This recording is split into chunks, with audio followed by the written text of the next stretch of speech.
am the third oldest of 6 children born to my mother, Virginia. When I was 12 years old, my mother passed away from leukemia.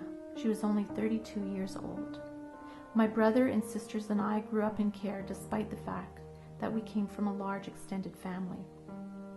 I often say that I know my mother better in death than when she was alive. As a child, I was often hurt and confused about my mother's choices. I didn't understand why we were so poor. I didn't understand why she was not always affectionate like the mothers of my friends. I did not know then that my mother was a residential school survivor because she never talked about it. Had I known, I might have understood her better. I might have understood why alcohol seemed so much more important to her than us. I might have been more forgiving. I might have been more patient.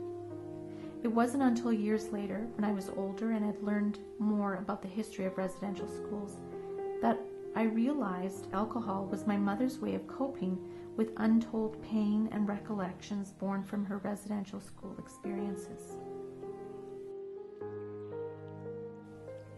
There are many memories about my mother that I hold dear in my heart. One in particular stands out. Even though my mother struggled with alcohol, I never doubted her love for us. On the mornings when she was able, she would get up early to make us breakfast, and she always made porridge. On those days that she made porridge for breakfast, I would go off to school feeling more satisfied and happier than I had ever felt. It always made me feel that everything would be okay and that the world was right because my mom truly loved us.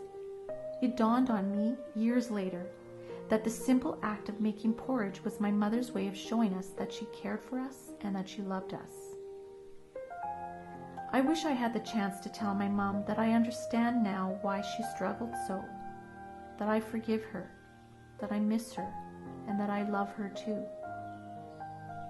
I've been told that I was fortunate to have grown up in foster care, as if that somehow made me into the person that I am today.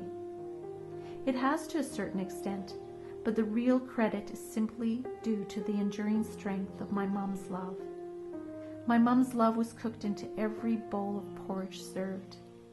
This small but significant and loving gesture has sustained me, my sisters, and my brother to this very day.